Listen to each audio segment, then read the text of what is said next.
5 on your side at 10 starts now. The long advertised warming trend has begun. Today's highs were in the upper 80s. We're in the low 90s tomorrow, then the upper 90s by this weekend. We'll talk about that more in your forecast coming up. Done deal? Tonight, a possible ETA on an end of the picket line at Boeing. Political discourse turns to political violence. This is a dark day for our state. It's a tragic day for our nation. I want to be very clear that this is a political assassination. Reaction tonight after a popular conservative activist is gunned down in front of a large college crowd. 5 on your side starts now with breaking news. Tonight, a teen is being treated for life-threatening injuries after a shooting at a fast food restaurant in Jennings. Good evening, everyone. I'm Kelly Jackson. Mike Bush has the night off. The shooting happened around 4 hours ago at the McDonald's at the corner of Jennings Station Road and Halls Ferry. Within the hour, we learned the victim is 15 years old. St. Louis County Police say the shooting stemmed from a fight between a group of teens. No word on any arrest. We'll keep checking back with police and we'll update you on the 5 on Your Side News app. Fellow Americans, I am filled with grief and anger at the heinous assassination of Charlie Kirk. Charlie inspired millions, and tonight, all who knew him and loved him are united in shock and horror. Tonight, President Trump addressed the nation on Truth Social about the political assassination of conservative activist Charlie Kirk. The president calling him a patriot who fought for the American people. Right now, a manhunt is underway for the gunman who shot the popular podcaster and culture warrior in front of a large crowd at a college campus in Utah. And hours ago, a person of interest was released after being interrogated. NBC's Dan Sheneman with reaction tonight from stunned eyewitnesses and authorities. Witnesses say thousands of people gathered at Utah Valley University to hear conservative activist Charlie Kirk when a shot was fired. Charlie went to pick up the microphone to answer, and it looked like he was shot in on the left side of his neck. There was a lot of blood, and he went limp, and he started to fall backwards. Kirk, who had just answered a question about shootings, was rushed away. President Trump has since posted on social media, "The great and even legendary Charlie Kirk is dead. No one understood or had the heart of the youth of the United States of America better than Charlie." This incident occurred with a large crowd around. There was one shot fired and one victim. Yes, we are actively looking for anyone and everyone who has any possible information relating to this shooting. On campus, witnesses quickly scattered, and the campus near Provo was locked down. It was terrifying. None of us knew what was going on. I was just in class. Someone heard a stampede of people running down the hallway. They checked it out, and immediately they're like, lock the doors, just go in. There's been a shooting. At Utah Valley University, classes are canceled, and the campus is now closed. Dan Sheneman, NBC News. Charlie Kirk was 31 years old. He leaves behind a wife, a young son, and daughter. President Trump has ordered U.S. flags at half-staff to honor him. Politicians on both sides of the aisle are offering their condolences and condemnations of political violence. The U.S. House held a moment of prayer for Kirk and his family. Tonight, U.S. Senator Eric Schmidt of Missouri says he's heartbroken. In a statement, the Republican called Kirk a, quote, happy warrior who dedicated his life to fighting for our country. He was an incredible friend, not just to me, but to so many of us. He touched the lives of millions. On X, Senator Dick Durbin wrote, political violence is wrong no matter the ideology it stems from. It has zero place in our country. My thoughts are with Charlie Kirk and his family. Big news tonight for striking Boeing workers. More than a month after walking off the assembly line, a tentative deal has been reached between the machinists union and the company. 5 on Your Side's Laura Barczewski live in Berkeley, where workers were still picketing tonight. Laura? They are. They're actually still out on the picket line right now, Kelly. And today, those Boeing workers on the picket line said they weren't ready to talk about this deal just yet. They needed time to look it over and talk with their families. But Boeing says it's the best deal they've offered yet. Until we won't know until how they truly feel about it until we have that vote. We have a sign right there that says what we want. Better general wage increases, zoom to the top of the pay scale, better vacation, and more is what Boeing workers on strike wanted. Now Boeing has an answer for the St. Louis Machinists and Aerospace Workers Union that could end the roughly 5-week-long strike after federal mediators stepped in to help. It's now a 5-year offer, 5-year contract with average wage growth of 45% over those 5 years, a ratification bonus of $4,000. All other elements of the proposal remain the same, which means more vacation, more sick time, no changes to medical. That means the signing bonus, while $1,000 less than the original offer, is back on the table, which is also something members wanted. I asked the Vice President of Air Dominance, Dan Gillian, if he believes this contract will bring more stability to employees' lives. I think the 5th year does add stability to our employees and to the company. That 5th year allows us to add another year of general wage increases for everyone, whether you're in progression or at max. Over the course of this 5 years, the number of people at max will more than double in the unit. So we're moving a lot of people in the next 5 years to the top of the wage scale, and I think that's good. Just last week, Boeing said they'd be hiring replacement workers for those who are on strike, which was concerning for workers, but didn't shake them. These skills are hard fought. They are veteran fought. It takes a long time to learn the skills. That's why we're out here fighting. Now Gillian says they've put that on hold. We'll make all hiring decisions after we see the outcome of the vote on Friday. From the union statement, they reached the agreement, but it's unclear how they feel about it. On the surface, though, the company and workers want the same thing. We love St. Louis. We're here to work. We're here to power this community. We believe it's a compelling offer, and I think it represents value for the great work that they do building amazing products here. We really value our teammates. I want them back. IM 837 members will be able to vote on this offer on Friday between 8 and 11 a.m. at Music Park. Reporting live in Berkeley, Laura Barcheski, 5 on your side.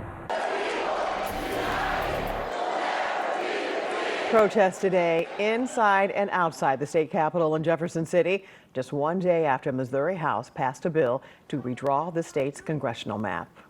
The measure is now in the hands of the state Senate, which has met with a rowdy welcome as they started their portion of the special session. Tonight, President Trump is telling Missouri senators they must pass it to flip a Democratic seat into Republican hands. We've got Emanuel Cleaver who votes with Hakeem Jeffries 100% of the time. That doesn't represent our Missouri values. It's a lot of pressure. I think it's the president bullying the Republican legislature. The move will essentially carve up Emanuel Cleaver's Democratic stronghold in Kansas City into Republican territory. The Senate is expected to take action this week. Tonight, a 16-year-old is in juvenile custody charged with first-degree murder. The teen is accused in last month's shooting death of 46-year-old Corey Exum. He was found shot behind a building near Goodfellow and Lillian in North St. Louis. Tonight, the man accused of horrific crimes inside a South St. Louis home is behind bars. Police say Freddie Schroyer shot and killed a woman at a home on Minnesota Avenue Sunday night. He is also accused of raping another woman at gunpoint. 3 children were inside the home at the time. Sawyer is a convicted felon who's been in and out on probation since earlier this year. Big changes are coming for 2 popular Metro East festivals. The Oktoberfest and the Chili Cook-Off in Belleville will no longer allow masks or hoods that can conceal your identity. This is in response to teens causing problems at similar events this year. Backpacks or satchels that are not clear and larger than 9 by 12 inches are also banned. A lot of juveniles carry pistols in these satchel bags. They carry pistols in their backpacks. So if we can draft ordinance to make these events safer, that's what we're going to do. While Oktoberfest is adding events on Sunday, both it and the Chili Cook-Off will now end at 8 p.m. each day. The St. Louis Black Repertory Company officially kicked off its 49th season this month. Tonight, the theater company attracted another crowd for a free community concert. 5 on your side's Robert Townsend reports the St. Louis Gem is still inspiring audiences. Wednesday night, the St. Louis Black Repertory Company announced Beats and Strings Soul Renaissance at Squire's Restaurant near Lafayette Park. The free concert was part of the theater company's 49th season Phoenix Rising series. Oh man, it's still exhilarating. It's still very exciting. The Black Rep calls itself the nation's largest African American professional theater company. Nearly 50 years ago, Ron Himes founded it as a way to produce, reimagine, and highlight work written by black playwrights. Let's just start putting on our own plays. And so that was how we started, as the student group, creating opportunities for ourselves, filling a void. His vision gave many opportunities to African American professionals and theater students on and behind the stage. And I still, I come in most every day. I rehearse, I pick plays, I act, I direct, I produce, I hire direct designers and actors.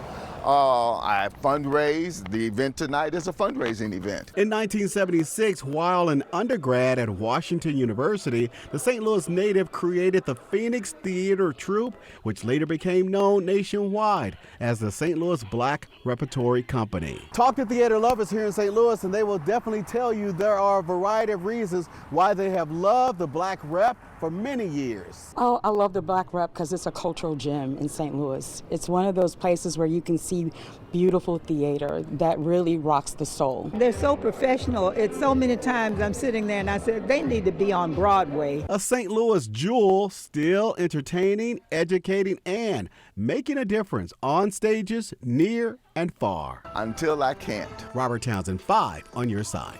For more information about tickets and this year's season at the Black Rep, look for this story in the As Seen on TV section on KSDK.com. Well, a lot of fun and touchdowns at the 5th annual Ladue Night Lights inclusive football game tonight. The district-wide tradition at Ladue Horton Watkins High School is a football game creating a fun, inclusive experience for students with disabilities. Students were invited to choose their role in the event. As far as we know, we're the only high school that does an event like this currently, and it is just amazing, and I hope people go and spread it to all different high schools across the country and make this a thing everywhere. The event serves as a fundraiser for Best Buddies International. That's a nonprofit dedicated to building opportunities for people with disabilities. Sticker shock on energy bills. I gasped, I almost had a heart attack. Tonight, a look at what's putting a strain on the system and a drain on your wallet. And that electric demand increase is being led by things like new data centers, artificial intelligence. This area of high pressure is keeping us warm and dry over the week ahead. We'll talk about just how hot it's going to get in your forecast next. Tonight, 2 students are in the hospital after a school shooting in Colorado. It happened at Evergreen High School, that's just outside of Denver. The suspect, who is also a student, shot himself and later died in the hospital. At this hour, 1 victim is expected to be okay, while another is in critical condition. As summer winds down, hopefully those high electric bills are fading as well. It's been a brutal summer heat-wise with your AC running around the clock. New at 10, Kate Chappelle has more on what's been driving up utility costs, and part of the answer is the demand by consumers. I thought it was a mistake. Well, first, I gasped. I almost had a heart attack. Samantha Dewberry was shocked when she opened her electric bill for July. That's the highest. It's been $148. And what was it last month? $319. Samantha bought her home in South Shore in March and is keeping a close eye on her finances, even purchasing a digital thermostat she can control from her phone for energy savings. I'm definitely on a budget because I have a mortgage. I have, taxes, homeowners insurance. I have all of that. That's all new to me. Like Samantha, many people have noticed an unexpected jump in their electric bills. Sean Gallagher at the Solar Energy Industries Association says that's due to a rise in the demand for electricity, and not just residentially. And that electric demand increase is being led by things like new data centers, artificial intelligence, new manufacturing facilities. And we've seen a lot of that data center development, particularly in Illinois. The cost for electricity has increased 5.5% over the last year, according to the U.S. Bureau of Labor and Statistics, with residential electric bills up almost 10%. And experts say they could go even higher, in part because of the rapid growth of large data centers, driving up the need for more power. Most of the data centers are 300 megawatts or smaller. The newer generations that are coming, particularly for the growth of AI, many of them are going to be in the 500 megawatt range. Some of them are going to be all the way up to the gigawatt range, or 1,000 megawatts. Which could power some 800,000 homes.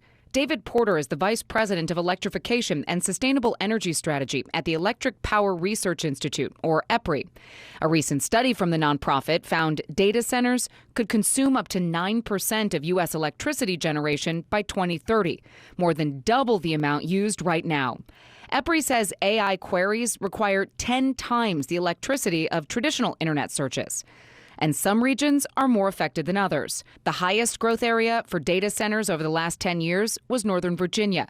But Illinois also scored high. With the growth there, that can make it difficult to find the capacity for all those data centers in a very short period of time. In June, ComEd bills increased on average 10% as part of a capacity charge increase set by grid operator PJM, which said it's raising prices to meet rising supply costs. As for Samantha, she's now considering alternate energy sources for the future. I've researched solar energy companies because I'm like, I have to do something. I cannot afford to pay over $300 for, that's more than my car note.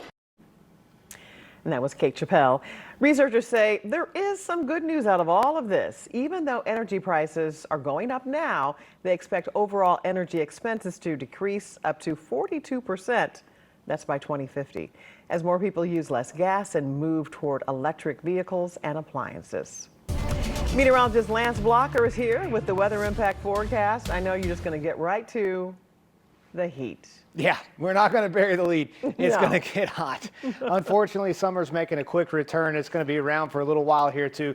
Check out the temperatures here for this weekend. Friday, Saturday, Sunday, mid to upper 90s each day, nearing record territory. Records down here below. You can see 98 for Friday, 100 for Saturday. Do you know what the average high is for Saturday? It's 82 degrees.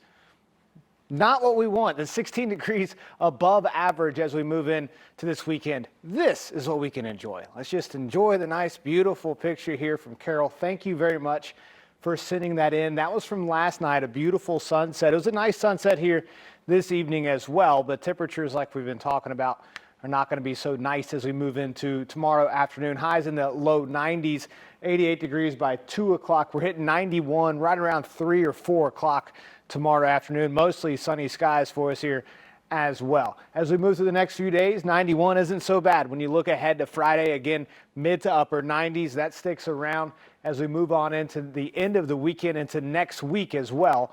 But the reason for all of that is this. Is there high pressure right here that's basically locked in to our region. This is going to be on Saturday. So currently it's down in the southwest of us. It moves into our region. High pressure means sinking air. It also kind of caps the heat at the surface. So that's why we'll be contending with the warmer temperatures through the extended forecast period.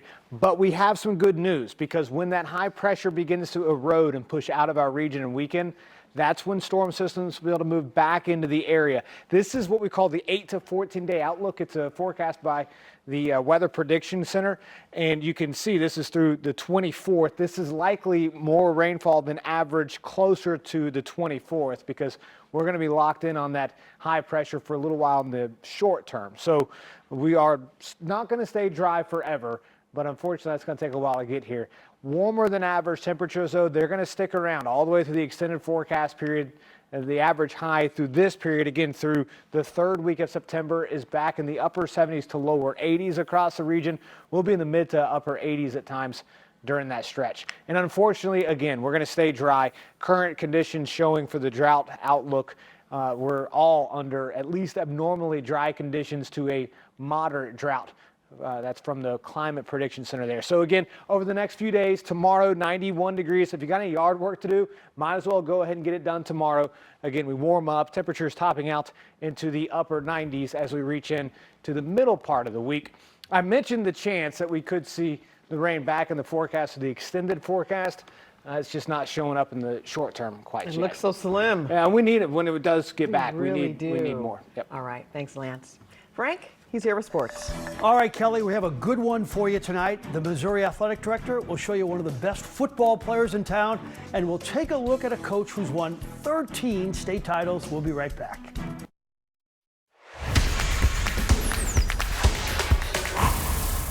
The Cardinals have 16 games left.